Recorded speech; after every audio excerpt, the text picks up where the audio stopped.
everyone, it is Evan here from the Trade Risk on Friday, June 1st, happy June, with a weekend market recap video. We're going to cover all the major markets, the current market environment, and then finish off looking at some sector analysis. So we got a lot to cover. I'm going to jump right into charts here with the S&P 500 cash market weekly time frame. Each bar represents 1 week worth of trading, and this was a fairly bumpy trading week. The weekly chart, I don't think, tells the story. When we go down to the daily, we'll be able to see a little more of the bumps in the road there, but it was a headline driven week. We kind of started off with a gap down and really had some good two-way trading. Shorter term active traders probably enjoying the volatility this week, but after all was said and done, we did finish the week at the highs, up 0.5% here in the S&P 500. So let's zoom in and take a look at what went on here this week. What we saw was a brief breakdown initially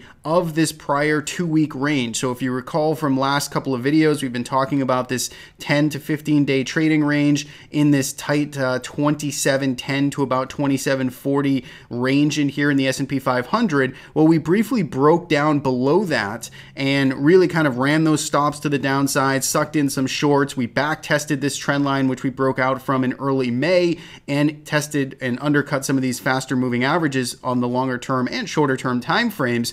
But sellers couldn't maintain the pace. There just wasn't enough enough fear out there or enough selling pressure to really pull this market down further. In fact, we saw the exact opposite. We reversed, turned green, and then finished the week again strongly near the highs. So a nice kind of false breakdown and reversal this week. We did close right back in the same range as the past couple of weeks worth of trading, so we don't quite have that upside breakout yet. We really want to see this market move above 2740, 2745 or so to really get that momentum train going to the upside. But I think if you're a bull here, you have to be happy with this washout. You have a nice kind of higher low to measure risk against and just kind of be cognizant of on the downside now, right around this 2680 level. And I think that's a good level to sort of shoot against if you are positioned long here, short to intermediate term.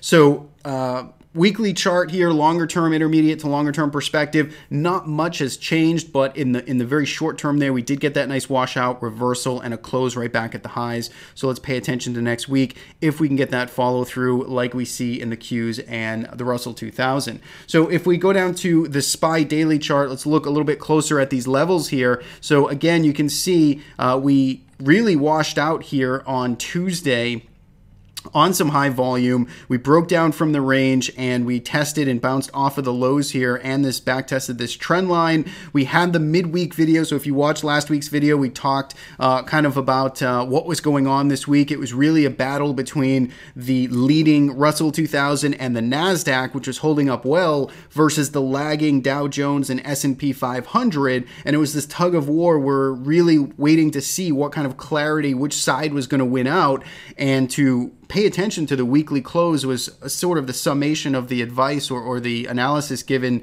on Tuesday's video.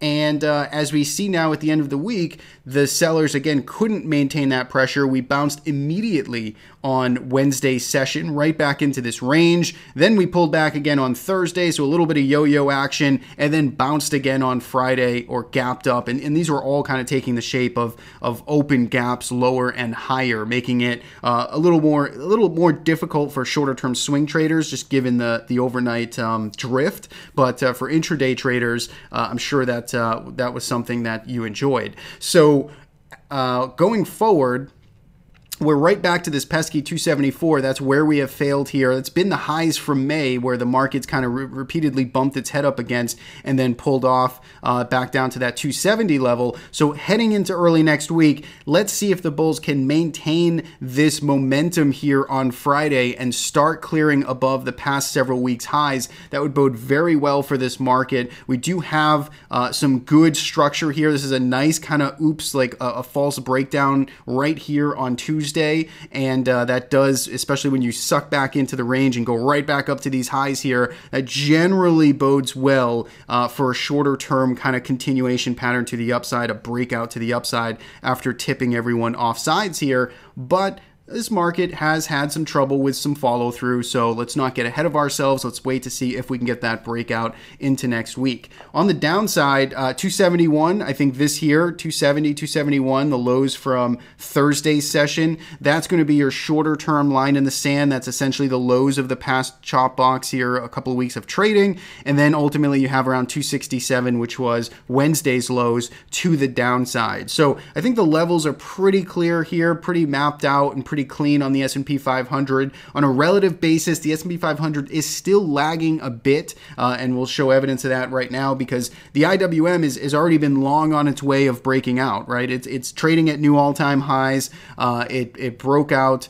earlier in May or mid-May to new all-time highs. It checked back and then it broke out again to new highs here on Wednesday. So very much the leadership sector here. This is nothing new. We've been talking about this narrative for many weeks now that the Russell has been leading and it continues to do so. The NASDAQ 100 though really sort of emerged at the end here on Friday. It was nice and tight in this consolidation pattern and struggled here on Thursday. Almost looked like we were going to get that breakout on Thursday, but then we saw the market pull back here, particularly the Qs into the end of the day, but that paved the way again to more yo-yo action with a nice Friday kind of continuation and breakout to new highs here. Still don't quite have all-time highs. The March when we ran all the way up to 175 or so, but it looks like we're well on the way. Nice high volume breakout, momentum kind of expanding here in the Qs. So really the Qs and the Russell is up front. The S&P 500, we're waiting on that breakout, and the Dow Jones is still,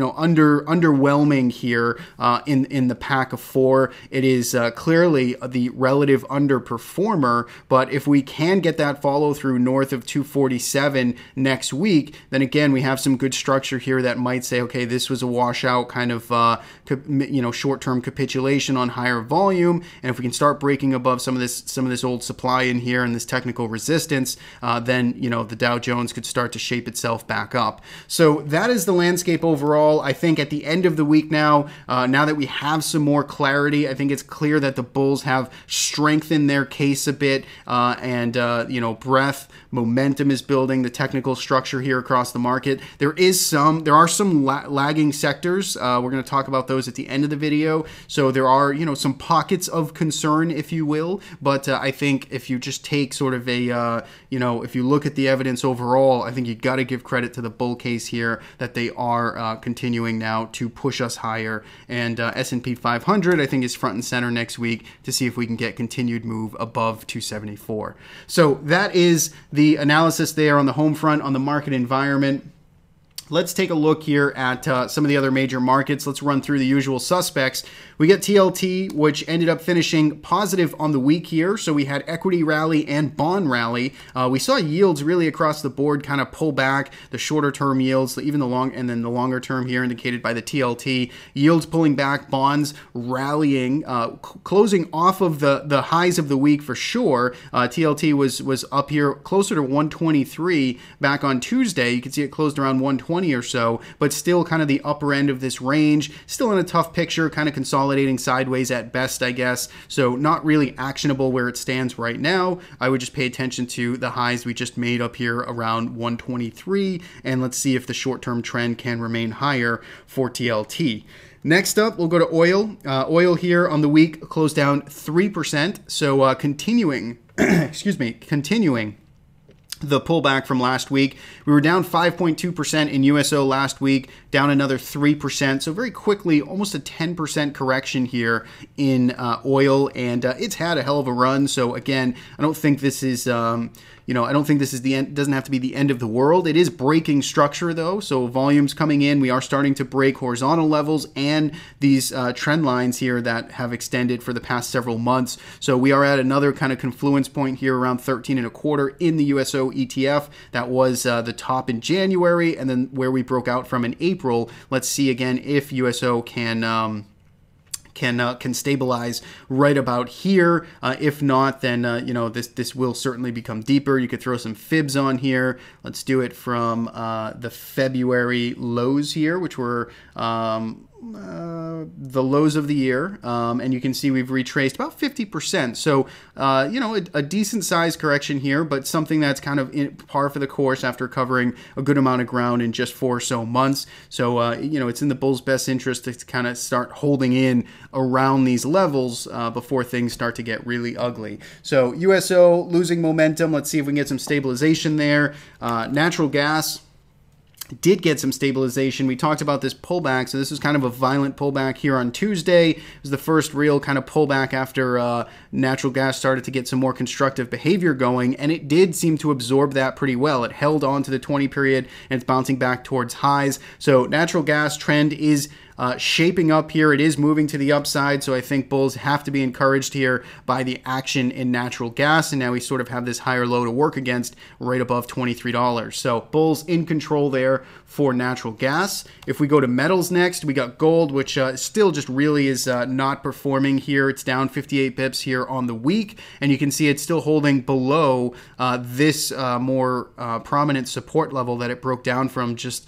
a couple of weeks ago, this 124 and change level. It just looks like a mess. Sellers do have the benefit of the doubt here. We are kind of, you know, we're clinging on still to this longer term trend line extending back a couple of years, but it really needs to kind of hold in here. Moving averages bearishly aligned, so still needs to prove itself. Right now it's in a do not touch for me. Sellers seem to have the advantage, and silver on the other hand, quietly consolidating, moving sideways, compressing in this sideways channel here. So nothing new to say about silver, except for just, you know, let's see how it ends up reacting once it gets back down towards the lows here around 1530 or back up towards upper 15s on the highs.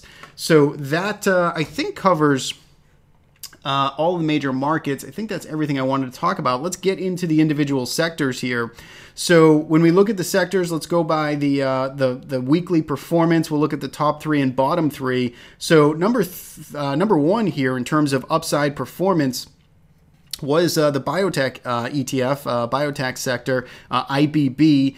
This was, and really, if you look at the XBI, which is the equal weighted, I think this had even more success this week. Yeah, this was up almost 4% on the week, XBI. When we look at IBB, it was up 2%. So still a nice week, but the equal weighted, smaller names, if you will, did sort of outperform here in biotech land. But still, we look at the IBB, and what we see here is we did break out this week above multi-month highs, 107, 108 area in the IBB. This was, if you caught the trade ideas video I put out on Wednesday, this was one of the trade ideas we discussed was this breakout day here on the day of the breakout. And that was a day that we ended up getting long IBB ourselves. So Wednesday at the close here, we picked up some we picked up some BIB, which is the levered ETF for IBB, but we got long the sector. We took some profits here. Just took a piece of the trade off here into the weekend. Still have the bulk of the position on, but we did lock in some profits here. But IBB is a current position of ours. First top performer of the week, had this nice kind of consolidation right at upper end of this range that it was in. This resistance broke through and is continuing nicely. So building some momentum. I do like IBB there in the short term. XLK, so technology here, also shaping up Friday with a breakout. Looks very similar to kind of IBB, only this breakout occurred here on Friday as it went sideways and then really started to expand higher and closed at new all-time highs here in the technology ETF XLK. So that was our second performer, and number 3 was discretionary. Discretionary, not quite the strong momentum surge behind this, just a real grind higher, but it's been very, very steady, kind of trading above this 20 period yellow moving average here on my chart, orange moving average on my chart, and really just kind of pulling back to it, but then kind of bumping back up above it, then pulling back. So it's been this back and forth trade, but XLY is getting the job done. I can probably thank Amazon for a lot of that movement there. On the downside, financials. And financials here really diverging, getting quite a bit of divergence because this was down 1.61% on the week. So when we look here at the weekly chart of financials, yeah, it is encouraging that we do have a good tail, a good bounce off of these lows, but this chart still is not all that inspiring here. And this is a pretty important weighting in the stock market overall. So if you look at XLF, the longer we stay below 28, in my opinion, the more vulnerable this becomes to an eventual kind of continuation breakdown here, or it just really needs a lot more time moving sideways. So I don't like, I certainly don't like XLF here. I'm not in my interest to be bottom fishing it at all. I'd rather be looking for short signals here, and if it starts to roll back over, and if the market's going to start to take a pullback, a breather, financials would, at this point be the spot I'd be paying attention to for some short exposure. So don't like the structure there. If we can start getting above $28, that would change my opinion on it. For now, sort of in the penalty box. XLI here was down on the week as well, down 57 basis points. You could see not as horrible structurally as financials, but you can see it is still kind of holding underneath some of this prior supply and some of these key kind of levels, $76. It did kind of break above this downtrend line, so this slope here that it was falling down, it did briefly get above it, and it's trying to hold above it. So there's been some constructive developments. I mean, this rally from $70 all the way up to 76 was pretty fierce. So it is trying to hold on to the bulk of that there, but XLI in the bottom of the pack, and then so are materials rounding out the bottom three here. Weekly chart, you can see, did finish flat here on the week, down or just up, 6 cents here in XLB, right at these flattening moving averages there on the weekly chart. And again, if we look at the daily here, you can see it is trying to hold above the slope here, and really just kind of in no man's land as far as I'm concerned. Really just needs some more time to get a tighter, more definitive pattern. So that is it. That's what I got for this week's video. Sectors, market analysis, and some of the other major markets. So hopefully you guys did well trading this week. Thanks so much as always for tuning in and watching these videos every Tuesday and Friday for the weekly recaps. So thanks so much and have a good weekend. I will talk to you on Tuesday.